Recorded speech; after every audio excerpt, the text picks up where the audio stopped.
गांव वाले समझते थे कि बोधिधर्मन सिर्फ चिकित्सा पद्धति में ही माहिर हैं, लेकिन गांव वालों को ये बात बहुत जल्द पता चलने वाली थी कि ये आत्मरक्षा विद्या और सम्मोहन कला के भी बहुत बड़े उस्ताद हैं।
चीन के लोगों ने आज तक ऐसी आश्चर्यजनक युद्ध कला नहीं देखी थी और उन्होंने भी ये कला सीखने की मांग की।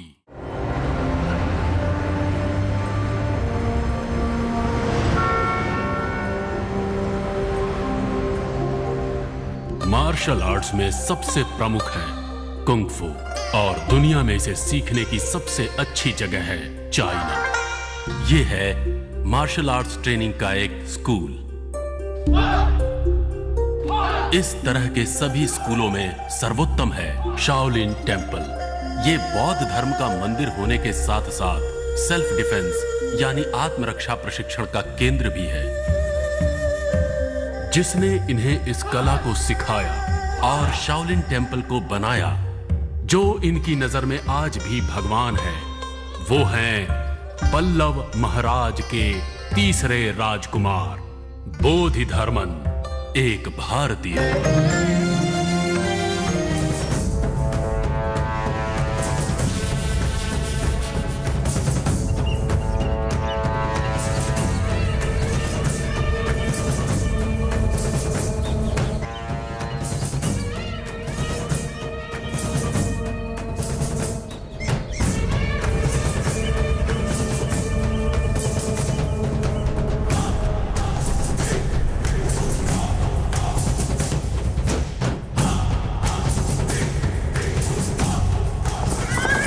ये है पल्लव साम्राज्य का युद्ध प्रशिक्षण केंद्र।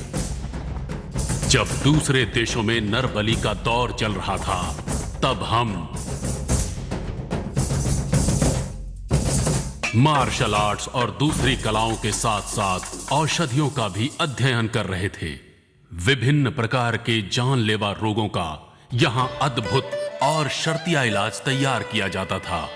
इन सभी कलाओं के साथ साथ सम्मोहन विद्या के भी महारथी थे बोधिधर्मन।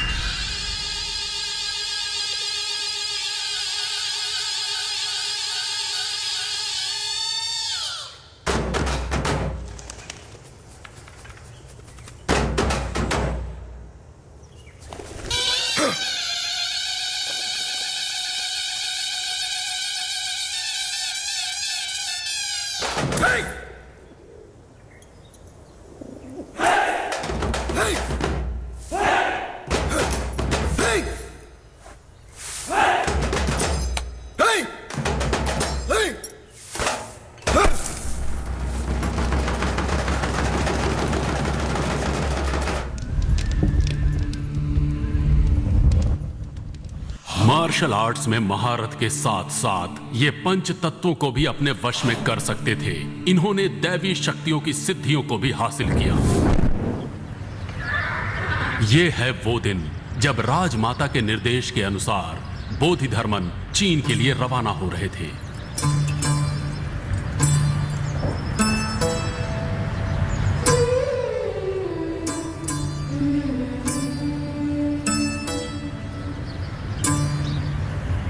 अगर राजमाता ने यह निर्णय ले ही लिया है कि मुझे चीन जाना चाहिए, तो अवश्य ये मुझे किसी भले काम के लिए भेज रही हैं। अनुमति देने के लिए धन्यवाद। ये मेरा लिखा हुआ अभिलेख है, उचित समय पर इसका उपयोग होगा। मुझे आशीर्वाद दीजिए।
3 साल के कठिन सफर के बाद बोधिधर्मन चीन देश के नानयिंग गांव पहुंचे। इस गांव के ज्योतिषियों की भविष्यवाणी के अनुसार यहां बहुत बड़ा संकट आने वाला है। 大难将至。那么从何来？ बोधिधर्मन के यहां पहुंचने पर गांव वालों ने उन्हें ही वो संकट समझ लिया।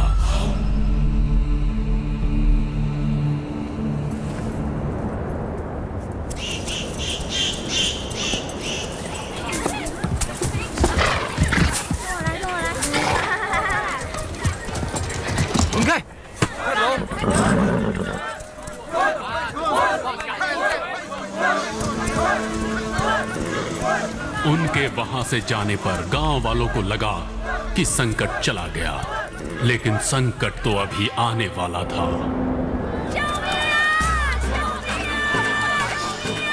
एक जानलेवा महामारी के रूप में जिसने किसी को नहीं बख्शना था।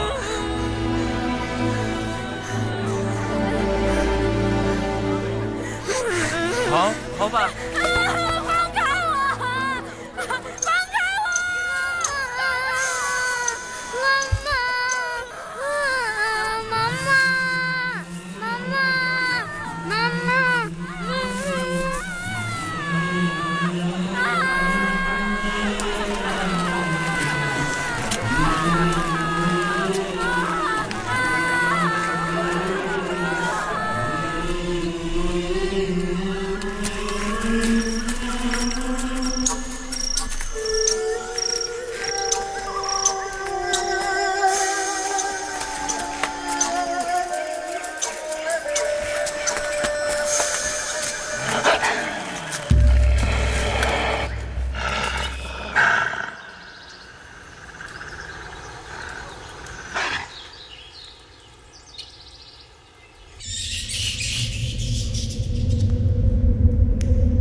治好你的和我的病，他为我们做玩具，他教我们大家外语，我们唱泰米尔歌。他也他们为马朗的给龙文诺的他当个给人。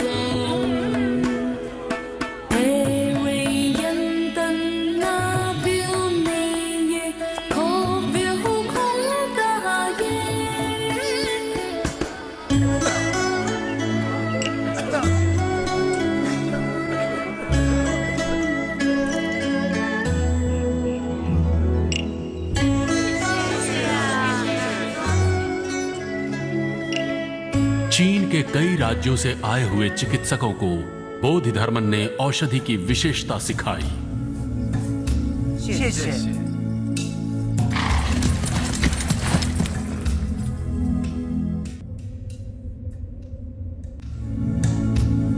बीमारी से बचने के बाद उस गांव में एक और संकट आ गया। वो मनुष्य के रूप में हैवान था।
गांव वाले समझते थे कि बोधिधर्मन सिर्फ चिकित्सा पद्धति में ही माहिर हैं, लेकिन गांव वालों को ये बात बहुत जल्द पता चलने वाली थी कि ये आत्मरक्षा विद्या और सम्मोहन कला के भी बहुत बड़े उस्ताद हैं।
चीन के लोगों ने आज तक ऐसी आश्चर्यजनक युद्ध कला नहीं देखी थी और उन्होंने भी ये कला सीखने की मांग की। 达摩，请你教我们武术，我们也是要学。谢谢，谢谢。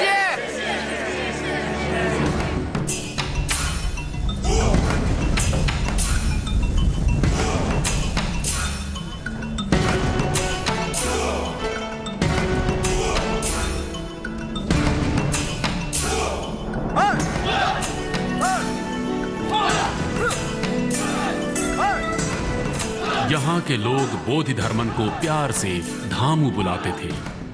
वो उस गांव में रहकर अपनी कला सिखाने लगे। कई वर्षों बाद जब उन्होंने अपने वतन वापस जाने की इच्छा जताई, तब ज्योतिषियों ने उनके जाने के बाद फिर से संकट आने की भविष्यवाणी की। अगर इस संकट से बचना है तो बोधिधर्मन को यहीं रोकना होगा, किसी भी हाल में, जिंदा या मुर्दा। गांव वालों ने उन्हें रोकने के लिए उनके खाने में जहर मिला दिया, लेकिन बोधिधर्मन ये बात भली भांति जानते थे।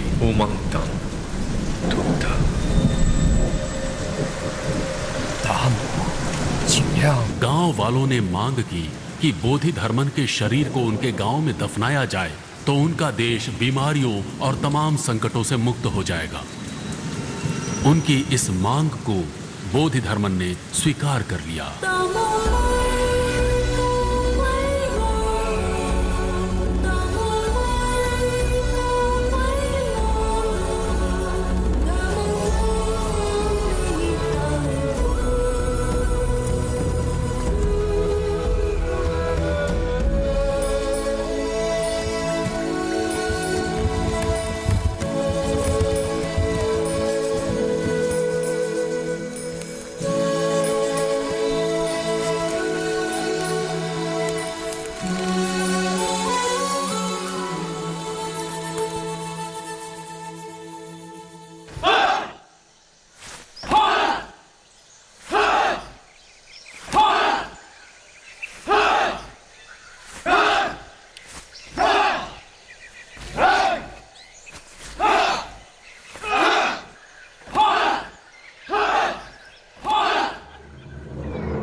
आज भी चाइना में बहुत सी जगहों पर बोधिधर्मन के बनाए हुए मंदिरों में उनकी पूजा की जाती है।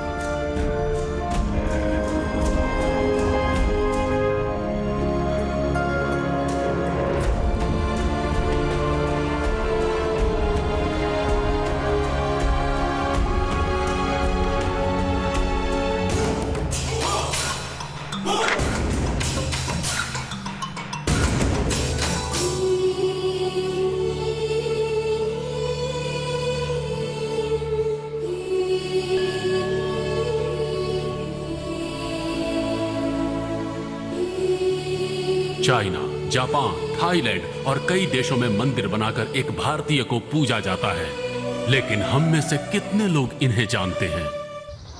मैंने तो नहीं सुना। बोधिधर्मन, ये नाम भी नहीं सुना। कभी सुना नहीं। सॉरी, नहीं जानती हूँ। No idea. Oh, Damu, yeah, I know him. Kung Fu master, right? I love him. Yes, I know Bodhidharman. He's son of king in South India. नहीं पता।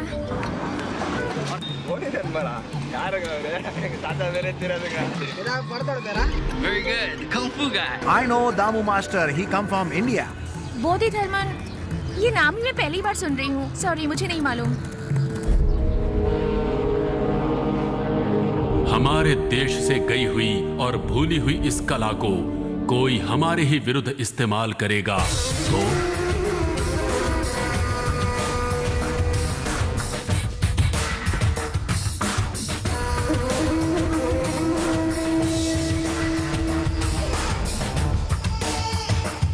डॉन ली, जिसके बारे में बताया था, ये शाओलिन टेम्पल का सबसे बेस्ट स्टूडेंट है।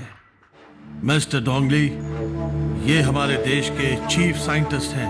करीब 36 साइंटिस्ट ने 8 साल की मेहनत के बाद एक असाइनमेंट क्रिएट की है जिसका नाम है ऑपरेशन रेड।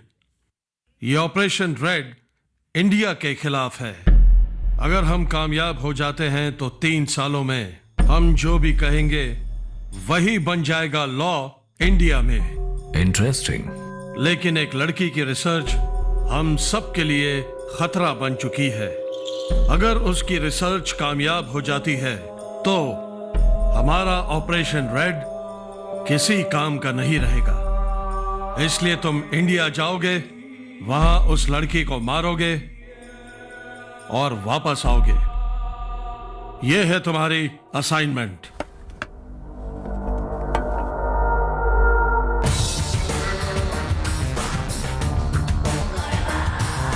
सर, सिर्फ एक आदमी को भेजना ठीक नहीं है, पूरी टीम भेजेंगे। अगर ये पकड़ा गया तो हमारे देश में प्रॉब्लम हो सकती है। इसे कोई नहीं पकड़ सकता। इतना ओवर कॉन्फिडेंट होना ठीक नहीं। मुझे इस पर भरोसा नहीं है। वहां वो गार्ड दिखाई दे रहा है। जनरल, क्या वो एक काबिल सोल्जर है? जी। क्या वो अपने देश के लिए जान दे सकता है? बिल्कुल।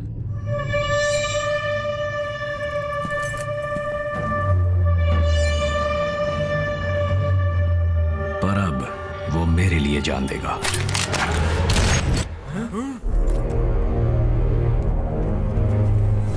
क्या आप ठीक है सर?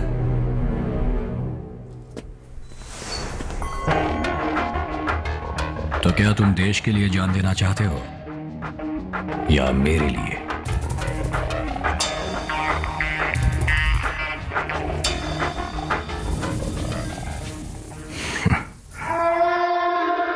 मैं बस एक बात जानना चाहता हूं, ऑपरेशन रेड है क्या? डोंगली, तुम ही इसे शुरू करने वाले हो।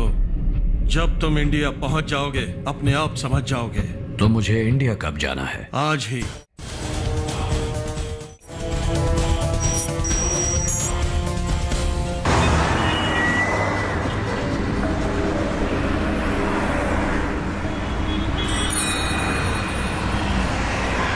कहाँ जाना है? Post office. हेलो। हाँ बोलो सुधा। कहाँ हो तुम? प्रोफेसर ने 9 बजे मिलने के लिए कहा था। अभी 9:10 हो चुके हैं। कहाँ हो? अरे मैं आ रहा हूँ, बस में हूँ। क्या बस में? तुम इस मैटर को बिल्कुल भी सीरियसली नहीं ले रहे हो। मैं तुम्हारे लिए यहाँ वेट कर रही हूँ। अभी प्रोफेसर को कैसे मिलेंगे? डोंगली भी तो उसके साथ ही होगा ना? उस प्रोफेसर का नंबर मुझे मैसेज कर दो।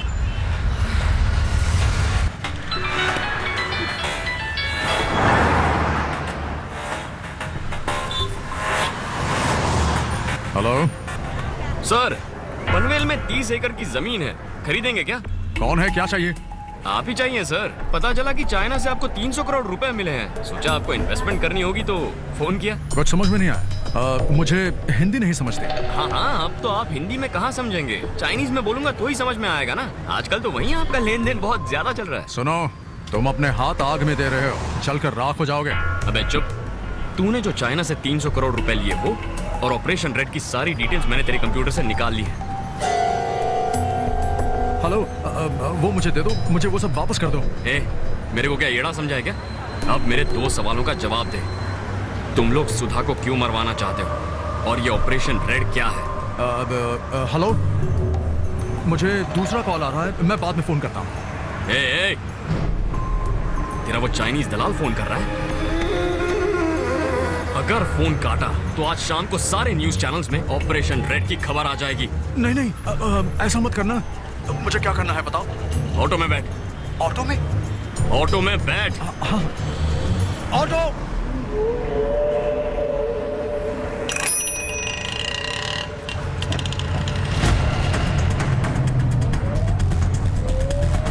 बैठ गया?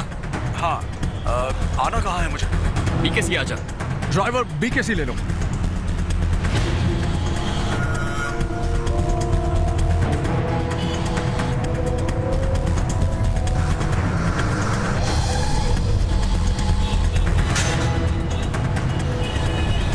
कहाँ पहुंचा? लीलावती के पास हूँ। उतरकर स्टेशन की तरफ चलने लग। लेकिन क्यों? तू बस चुपचाप चलना शुरू कर।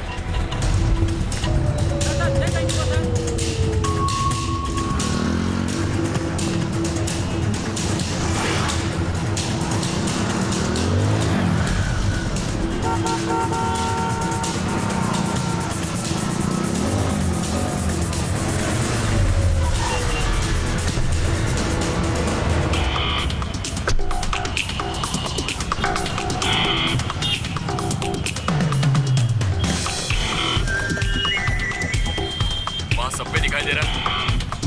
हाँ। सबवे में घुस।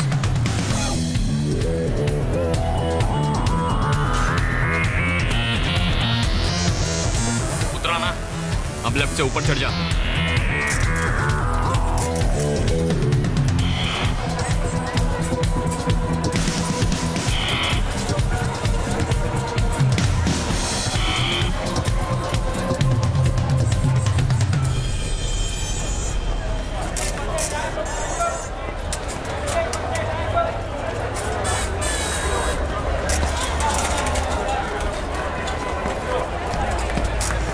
आ गया ऊपर। तेरे सामने जो बस खड़ी है उसमें चढ़।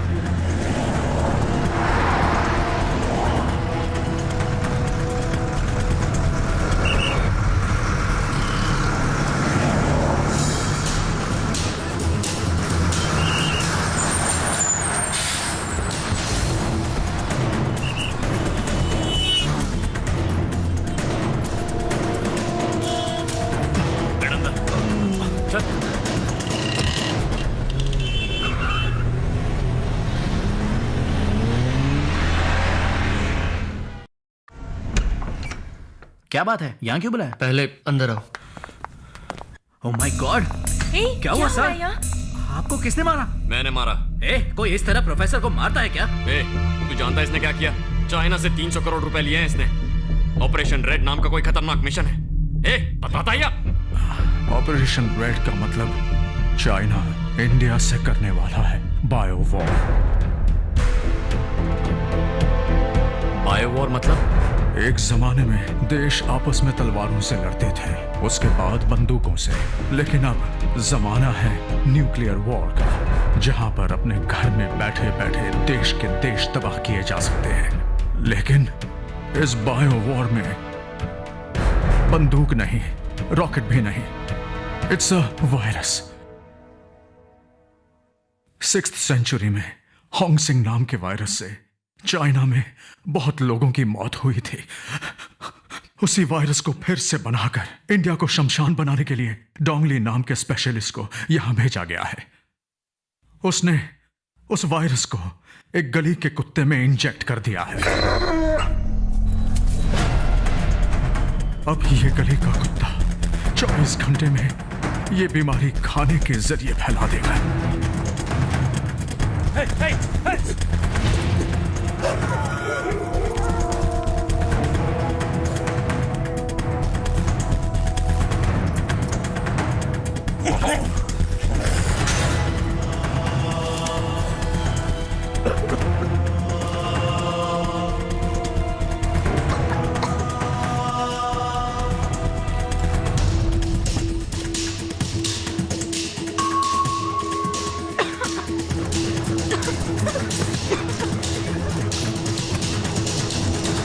अब तक बहुत से कुत्तों में ये बीमारी फैल गई होगी।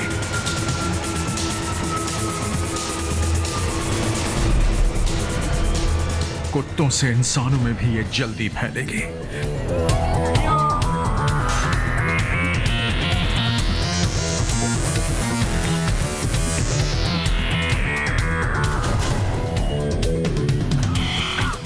किसी जमाने में साइंटिस्ट हर बीमारी की दवा की खोज करते हैं, अब नई नई बीमारियों की खोज करते हैं। इस बीमारी की दवा कोई नहीं खोज सकता, लेकिन चाइना में इस दवा की खोज हो चुकी है 1600 सालों पहले बोधि धर्म नामक एक महान पुरुष के नुस्खे के जरिए।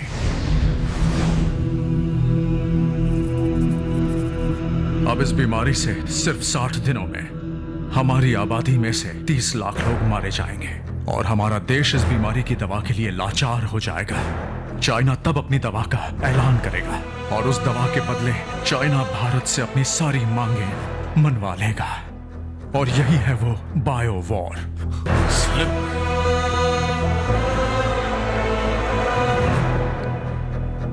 तो तुम सुधा के पीछे क्यों पड़े थे? आज से 3 महीने पहले सुधा की थीसिस को मैंने चाइना भेजा था। बोधिधर्मन के डीएनए रिसर्च से चाइनीज दंग रह गए। अगर बोधिधर्मन की काबिलियत और शक्तियां किसी में वापस आ गई तो भारत इस बीमारी की दवा बना लेगा। उसी को रोकने के लिए तुम्हें और सुधा को वो मारना चाहते हैं।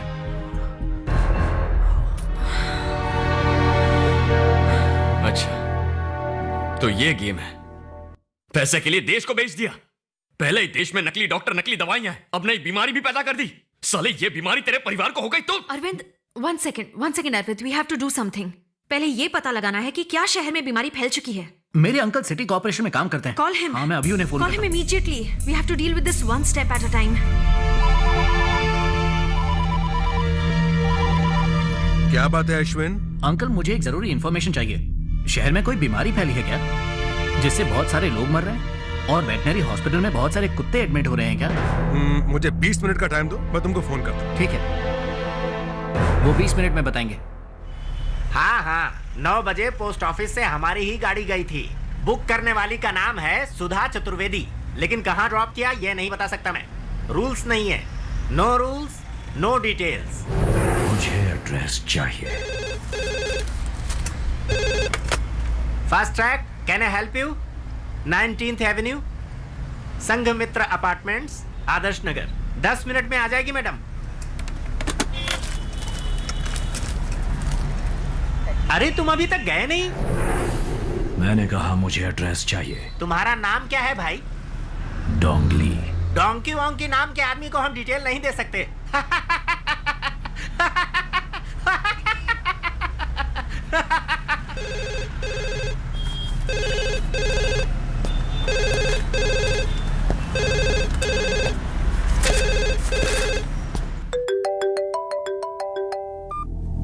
Hello uncle.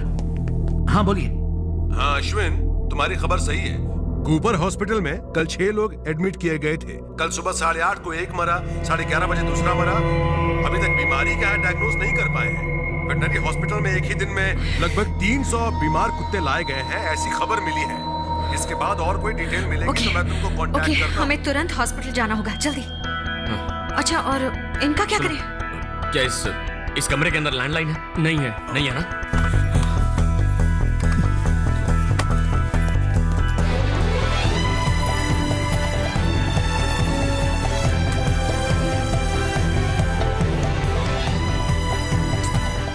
सीढ़ियों से चलते हैं।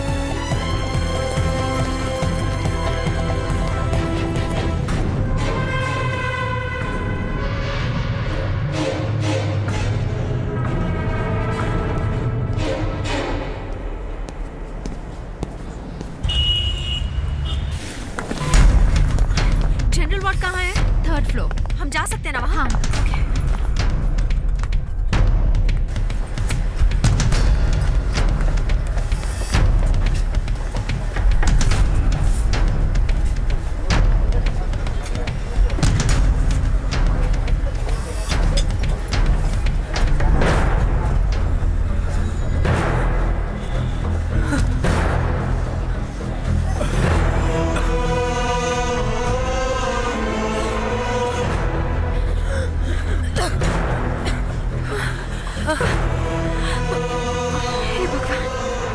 सेंचुरी की वो बीमारी भारत में नहीं आनी चाहिए, यही सोचकर बोधिधर्मन चाइना गए थे, लेकिन वो आ ही गई। इतना बड़ा विश्वासघात, वो कमीना मेरे हाथ लग गया ना तो जिंदा नहीं छोड़ूंगा। नहीं अरविंद, अभी वो इम्पोर्टेंट नहीं है। उससे ज्यादा खतरनाक है ये फैलने वाली बीमारी। अगर इन पेशेंट्स को इस तरह जनरल वार्ड में रखा गया तो ये और ज्यादा फैलेगी। चलो, सबसे पहले इन पेशेंट्स को आइसोलेशन वार्ड्स में ले जाना होगा। अश्विन, तुम हेल्थ मिनिस्टर को कांटेक्ट करके इस बीमारी की सीरियसनेस बताओ। इमरान, तुम इन पेशेंट्स के मेडिकल रिपोर्ट्स जमा करके WHO को मेल करो। इस बीमारी की पूरी डिटेल्स टेलीग्राम के द्वारा, मेल के द्वारा सबको बतानी पड़ेगी। निशा, मालती, तुम दोनों न्यूज चैनल्स को कांटेक्ट करो। जनता को ये बताना पड़ेगा कि ये बीमारी कितनी खतरनाक है। अरविंद, मैं जाकर हॉस्पिटल के डीन से मिलकर आती हूँ। तुम जाकर चीफ डॉक्टर से मिलो। Okay, let's go. ओके। ये तुम क्या कह रही हो? 6th सेंचुरी की बीमारी है? हाँ डॉक्टर, 6th सेंचुरी में ये बीमारी चाइना में फैली थी और लाखों लोगों की मौत हो गई थी। कांचीपुरम से बोधि धर्मन ने जाकर इस बीमारी को क्योर किया था। ओह, फॉरेन जाने वाले पहले डॉक्टर। वही बीमारी अब इंडिया में आई है। उस बीमारी के 3 मरीज आपके हॉस्पिटल में एडमिट हुए हैं। कौन सी वार्ड में? जनरल वार्ड में बेड नंबर 76, 77 एंड 78 डॉक्टर। ओह, उन पेशेंट्स की बात कर रही हो? Yes yes. उन्हें क्या हुआ है? Chicken pox. एंटीवायरल का एक डोज देंगे, मंडे डिस्चार्ज। नहीं डॉक्टर, उन्हें तुरंत आइसोलेशन में डालना होगा। अब जनरल वार्ड में रखेंगे तो ये बीमारी दूसरों को लग जाएगी। इनफैक्ट उन्हें अटेंड करने वाले डॉक्टर्स और नर्सेस को भी फेस मास्क दीजिए। मेरी बात सुनो, ब्लड टेस्ट, यूरिन कल्चर सब टेस्ट करना पड़ेगा। रिजल्ट आने में 5 दिन लग जाएंगे। उसके बाद ही ट्रीटमेंट होगी। तब तक ठीक नहीं होंगे तो दवाइयाँ बदल देंगे। Doctor please try to understand doctor, उसके लिए टाइम नहीं है। प्लीज अंडरस्टैंड मेरे डॉक्टर। पास भी टाइम नहीं है। ओपीडी में पेशेंट्स भरे पड़े हैं। डॉक्टर,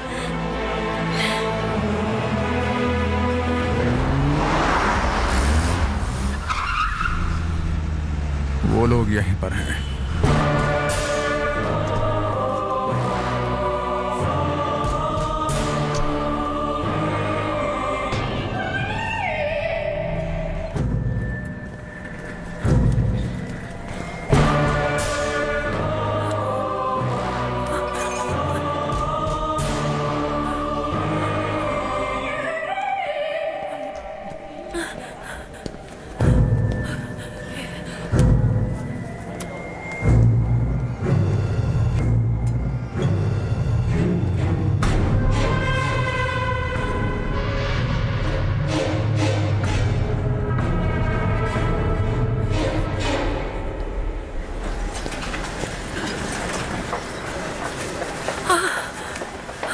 अगर डॉक्टर से मिलना है तो पहले चाय पानी निकाल। जरूरी काम से मिलना। Hello hello Arvind. बोलो सुधा। अरविंद, इमीडिएटली हॉस्पिटल के पीछे के दरवाजे से बाहर आ जाओ। क्यों? डोंगली हमें ढूंढते हुए यहाँ भी पहुँच गया है। कहाँ है वो इस वक्त? हाँ, अरविंद जल्दबाजी मत करो। फिलहाल हम उसका कुछ नहीं बिगाड़ सकते। अगर उससे झगड़े में फंस गए तो सब बेकार हो जाएगा। Arvind please try to understand. Arvind. हाँ बताओ, कहाँ हूँ मैं? हॉस्पिटल के पीछे की तरफ आ जाओ। आता हूँ।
हेलो, मैं डोंगली बोल रहा हूँ। डोंगली, कैसे हो तुम? ध्यान से सुनो। मैंने एक आदमी को वश में करना चाहा, पर पता नहीं क्यों कर नहीं पाया। मैं वजह जानना चाहता हूँ। फौरन गुरु से मेरी बात करवाओ। ये नहीं हो सकता। डोंगली सबका माइंड कंट्रोल कर सकता है, उसे इसकी ट्रेनिंग मिली है। लेकिन वो इस वक्त दुनिया के कौन से कोने में है? वो इस वक्त मुंबई शहर में है, इंडिया में। वहाँ वो एक इंसान को अपने वश में नहीं कर पा रहा है।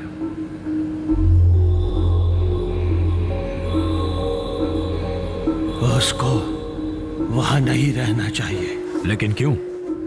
उससे वापस आने को कहो। पहले मुझे ये बताओ, मैं उसे वश में क्यों नहीं कर पाया? दामू,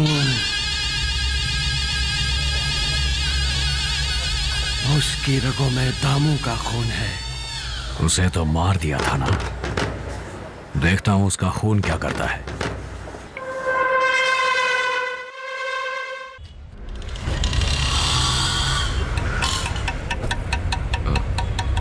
अपने दोस्तों से कहूं यहीं आ जाए।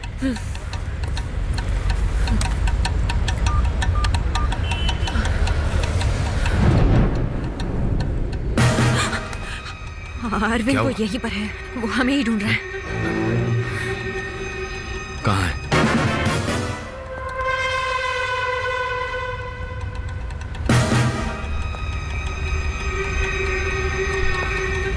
सुनो, अपना मुंह छुपा लो, वहां मत देखो।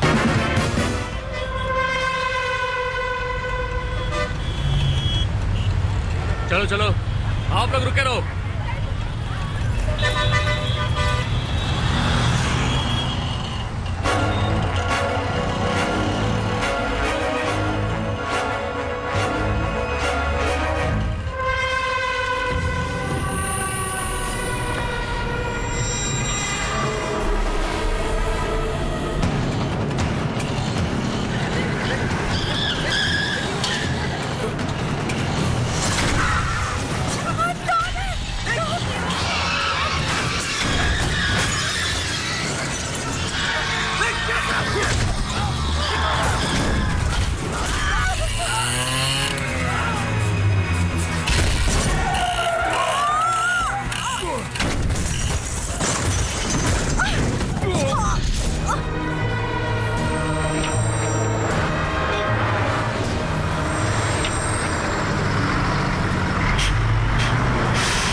सुधा, सुधा, निकलो, चलो जल्दी, निकलो निकलो, कम ऑन, निकलो।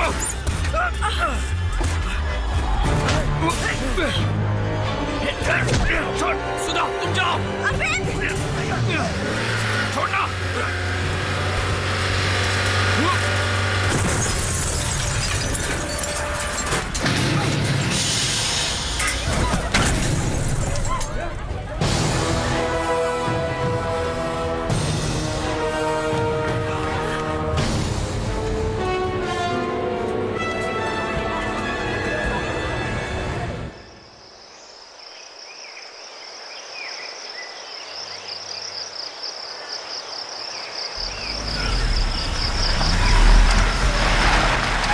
क्या सुधा ने फोन किया था? वो हॉस्पिटल में आ गया था। हाँ, सुधा ने हमें बताया और यहाँ आने को कहा।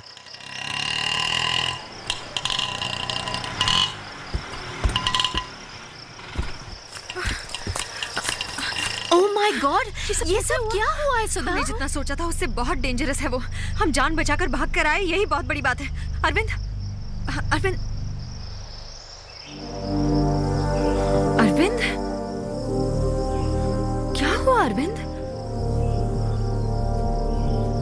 हमारे भारत देश में अगर बच्चा मरा हुआ भी पैदा हो तो छाती को चीर कर दफनाते हैं। जाते वक्त पीठ नहीं दिखानी चाहिए ऐसा मानते हैं। और आज उसे पीठ दिखाकर भाग आए हम लोग। बहादुरी का काम किया ना।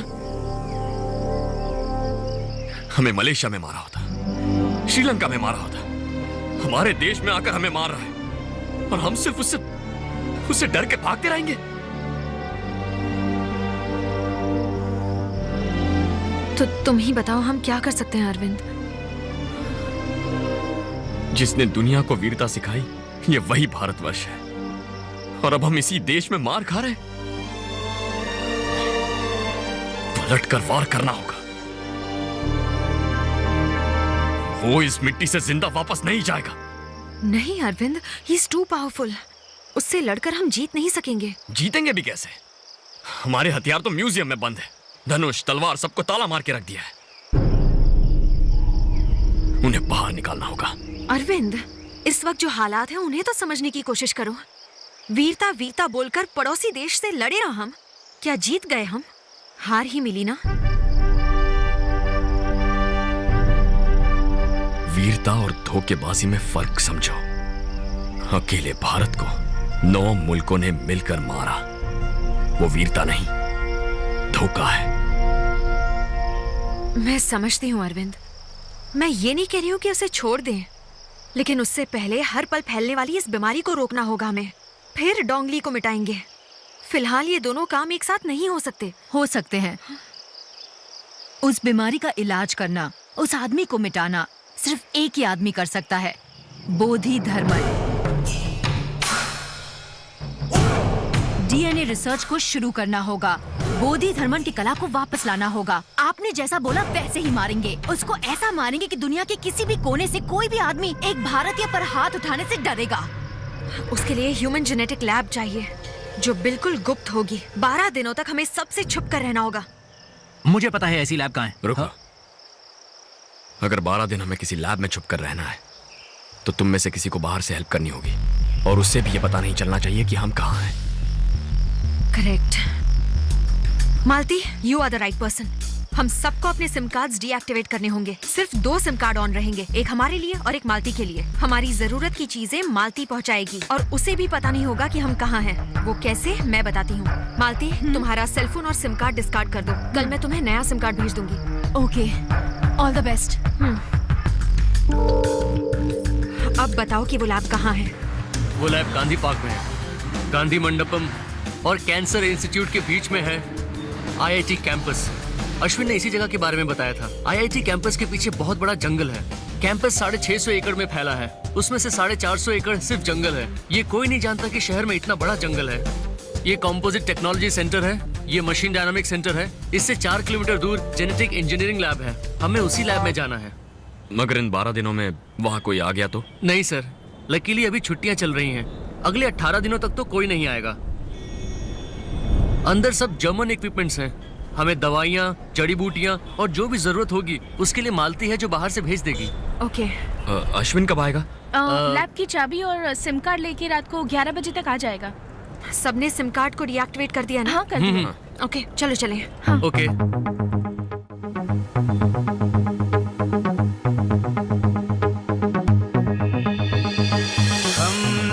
अब तो चुप बैठेंगे, हिम्मत हम न हारेंगे, दुश्मन को ना जीतने देंगे, सर उसका झुकाएंगे। दिल में जागा तूफान है, जीतने की चाह है, दिल में लिए एक आग हम तो चलें। शोलों से दहकते हैं, अंगारों पे चलते हैं, दुश्मन को जलाने को हम निकले। ज्वाला बन बरसेंगे, बादल बन गरजेंगे, बिजली बन चमकेंगे, चमकेंगे। आगे हम बढ़ेंगे, पीछे ना हटेंगे, हम सब कर सकेंगे, सकेंगे।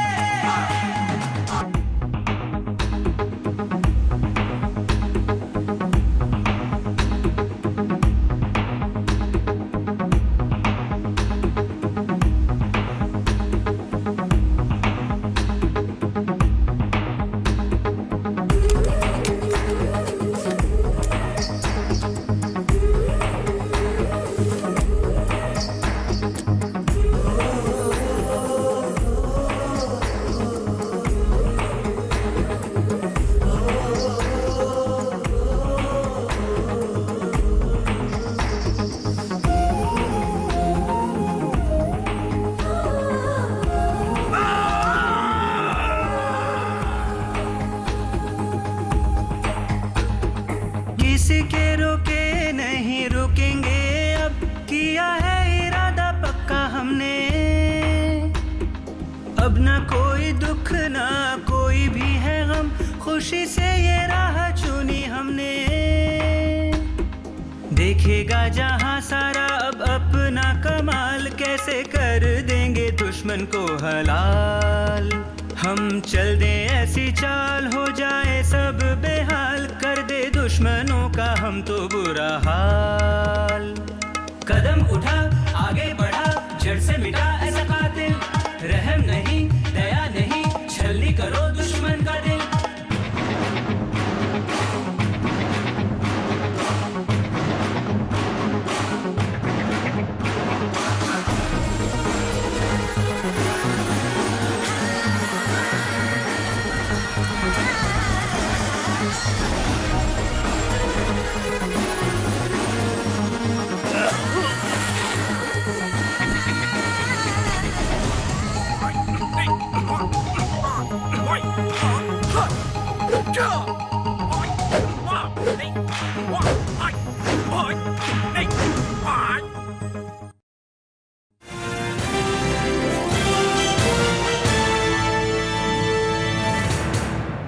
नमस्कार। फैलती हुई इस अनजान बीमारी से शहर में अब तक 118 लोगों की मौत हो चुकी है। अशोकनगर और मयूर विहार में किसी भी अस्पताल में दवाइयां न होने के कारण वहां की जनता सड़कों पर उतर आई है। अब ये अनजान बीमारी पूरे देश में फैल रही है। देश में अफरा तफरी का माहौल है। अब ये बीमारी शहर के दूसरे भागों में भी फैल चुकी है। सारा कामकाज ठप हो गया है। The disease spreads like fire. The initial symptoms are red boils on the face. बहुत से ऐसे अस्पताल हैं जहां मरीजों के लिए दवाइयां ही नहीं हैं। इसी वजह से मरीजों इस बीमारी की वजह से शहर में हंगामा फैला हुआ है। तेजी से फैल रही इस बीमारी का इलाज जल्द से जल्द ढूंढना होगा। पूरे देश में जैसे अब तक 118 अनजान बीमारी पूरे देश में फैल रही है। देश में अफरा तफरी का माहौल है। हमारी कैमरा टीम शहर के कई अस्पतालों में मौजूद है। आप देख सकते हैं कि किस तरीके से शहर के सभी अस्पतालों में मरीज किस तरह से खचाखच भरे हुए हैं।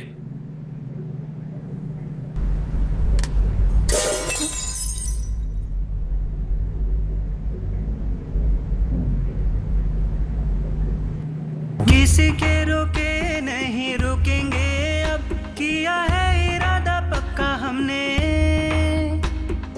अब ना कोई दुख ना कोई भी है गम, खुशी से ये राह चुनी हमने।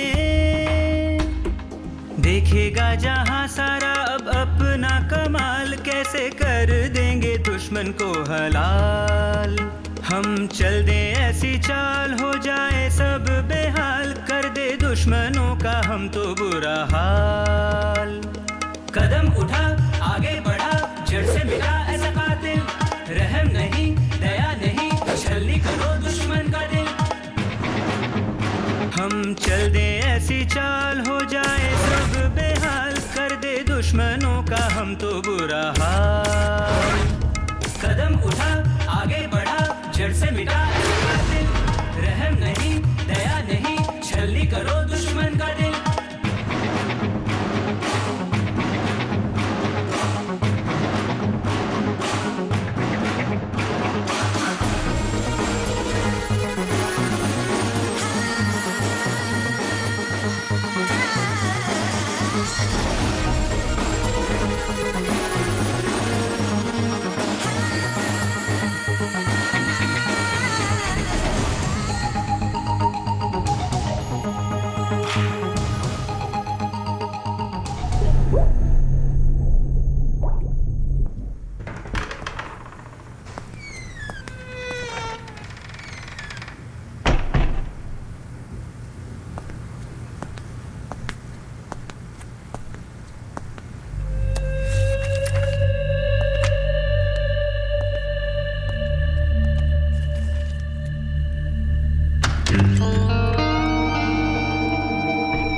Yes sir, how can I help you? मैं जानना चाहता हूँ ये किसने खरीदी थी। सर ये मैं नहीं बता सकता।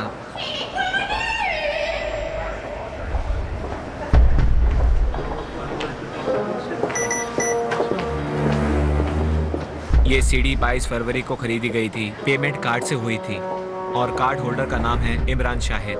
क्रेडिट कार्ड HDFC बैंक का था। उसका नाम इमरान शाहिद है। मुझे बताओ हाल ही में उसने और क्या क्या खरीदा है? 2 दिन पहले उसने अपोलो फार्मेसी से कुछ खरीदा था। कल उसने 1500 रुपए का पेट्रोल भरवाया था, जगह Bharat petroleum Sewri. TN09 AT7419। TN09 एक सेकंड AT7419।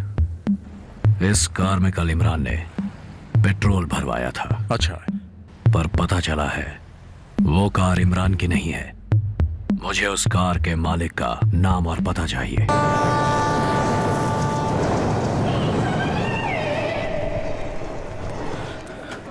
तुम सही थे ली, वो कुल मिलाकर 5 नहीं, वो 6 लोग हैं। एक लड़की बाहर से उनकी मदद कर रही है, उसका नाम है मालती। वो सुधा की स्कूल फ्रेंड है और सिविल इंजीनियरिंग के 3rd ईयर में है। ये रहा उसका ड्रेस। मालती को ढूंढ निकालो और बाकी सब तुम्हें मिल जाएंगे। एक बार उनका पता चल जाए तो मालती को मत छोड़ना, मार देना उसे। बिल्कुल यही तो मैं करने वाला हूँ। और किसी को भी मत छोड़ना, वरना मुसीबत में पड़ जाओगे। सबको मार देना। यस।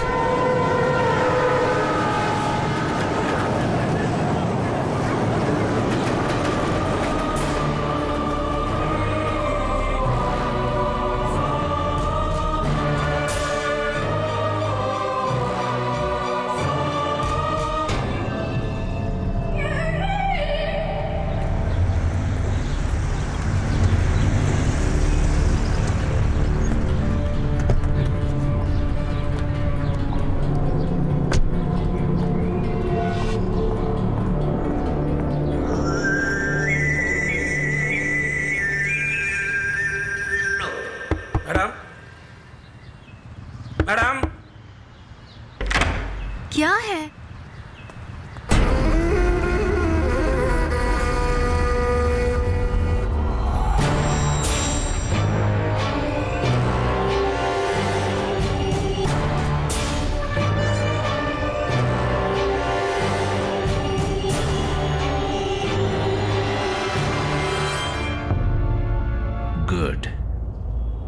Good plan. मैं तुम्हें कुछ नहीं बताऊंगी क्योंकि मैं खुद नहीं जानती वो कहाँ हैं। इट्स टाइम फॉर बोधि धर्मन। उनसे तुम बच नहीं पाओगे।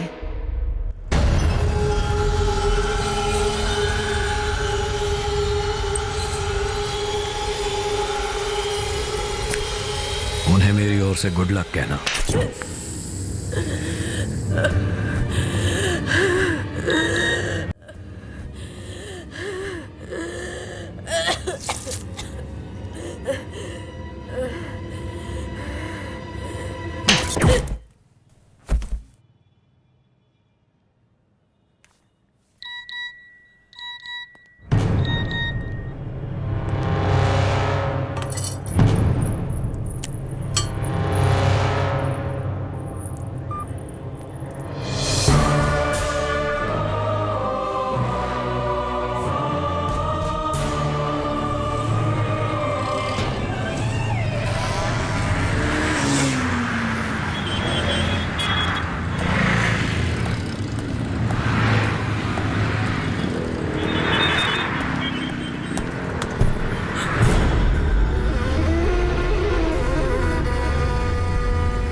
मालती, जो भी लिस्ट में लिखा था वो तुमने भेज दिया?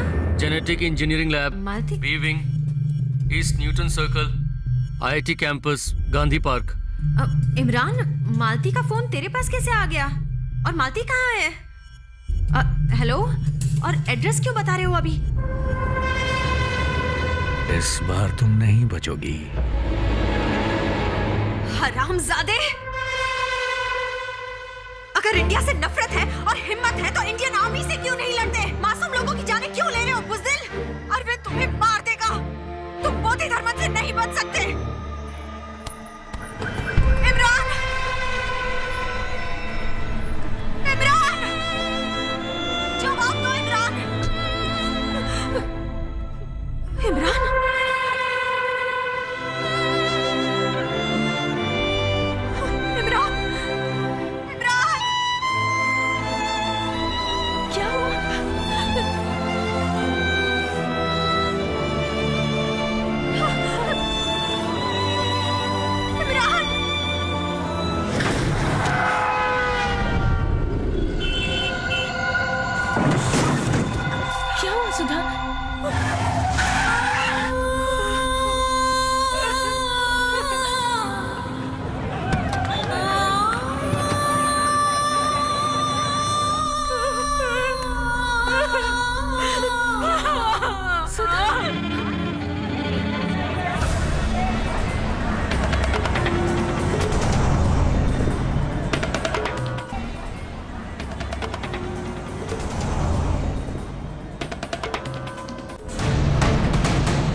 हम रिसर्च कंटिन्यू नहीं कर सकते, वो यहीं आ रहा होगा। आज आखिरी दिन है और तू जान बचाकर भागने को बोल रही है। हाँ सुधा, फिलहाल सबसे जरूरी अरविंद की जान है, साथ ही बोधि धर्मन का डीएनए। हम नहीं बचे तब भी 50 साल बाद कोई और इस पर रिसर्च करेगा, लेकिन उसके लिए भी अरविंद चाहिए। लेकिन अरविंद को कहाँ ले जाएंगे? उसके शरीर पर धूप नहीं पड़नी चाहिए। हम अपनी जान देकर भी अरविंद की जान बचाएंगे। चलो।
इसे पूरा ढक दो। ठीक है। हमें इसे बचाना है।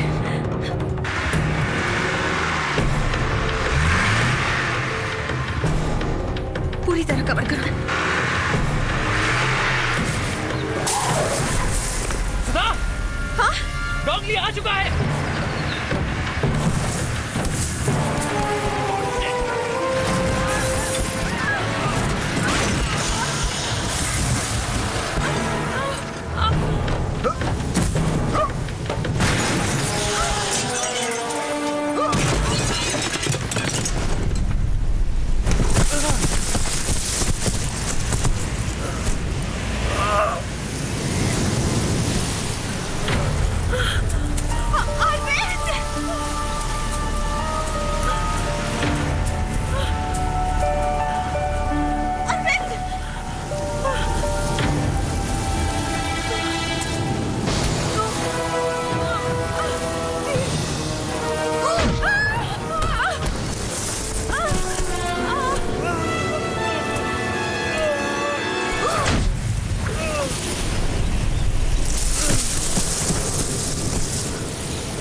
बीमारी से मरने वाले लोगों की संख्या अब बहुत कम हो गई है।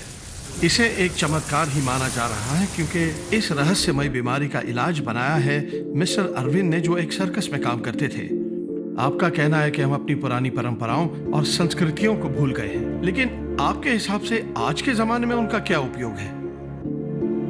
लापता हुए बच्चों को माँ का नाम, बाप का नाम, घर कहाँ है ये पता होना जितना जरूरी है, उतना ही जरूरी है हमें अपने इतिहास के बारे में जानना। इतिहास को भूलने की वजह से हम अपने इंद्रियों को भूल चुके हैं। जिन्होंने हम पर राज किया है उन्होंने हमारी वीरता की, हमारी गौरव की गाथाओं को कहीं छिपा कर रख दिया है। मजहब बदलकर, जगह बदलकर, भाषा बदलकर हमारी असली पहचान को ही मिटा दिया है। होली के त्योहार में इतिहास के किताब के एक एक पन्ने को होलिका में जलाने पर मजबूर किया। इससे भी बदतर भारत का इतिहास, हमारी खोज आज सिर्फ किताबों में बंद होकर रह गई है या फिर किसी लाइब्रेरी में धूल खाती हुई सड़ रही है। अपने इतिहास को जानिए, जो नहीं जानते उन्हें बताइए। हल्दी को बदन पर लेपना और पानी में मिलाकर छिड़कना, इसे भगवान का नाम मत दीजिए, ये साइंस है ऐसे समझाइए। एंटीबायोटिक है ये बताइए। हमने ये सब नहीं बताया, इसलिए जिस देश में हल्दी उगती नहीं उस देश के महत्व को जाना और इसे पेटेंट कर लिया। घर में कीड़े मकोड़े ना आए इसलिए घर के बाहर हम गोबर से पोतकर रंगोली डालते हैं, ये समझाइए। ये नहीं समझाया इसलिए आज रंगोली का स्टिकर बनाकर टाइल्स पर चिपकाते हैं। घर के बाहर नीम का पेड़, घर के अंदर तुलसी का पेड़, ये औषधि है, ये समझाइए। हम जब आने वाले पीढ़ी को ये सब बताएंगे तब उनमें दुनिया को रास्ता दिखाने का आत्मविश्वास होगा। ये सब हमने नहीं बताया, इसीलिए हम सब कुछ खो चुके हैं और जो देश हमसे आंख नहीं मिला पाते थे वो हमसे आगे निकल चुके हैं। बात यहीं खत्म नहीं होती। यहाँ से एक्सपोर्ट होने वाले कपड़ों और फलों की तरह होनहार भारतीय विद्यार्थी भी विदेश भेजे जा रहे हैं। यहाँ सिर्फ बोधि धर्मन नहीं बल्कि इस पावन धरती पर महान योगियों ने भी जन्म लिया जिन्हें हम भूल गए हैं, और वो सब आज भी आपके डीएनए में जिंदा है, आपकी रग रग में जिंदा है। हम उन पर रिसर्च करें आज ये जरूरी नहीं है, बस उनके दिए ज्ञान को आगे बढ़ाएं।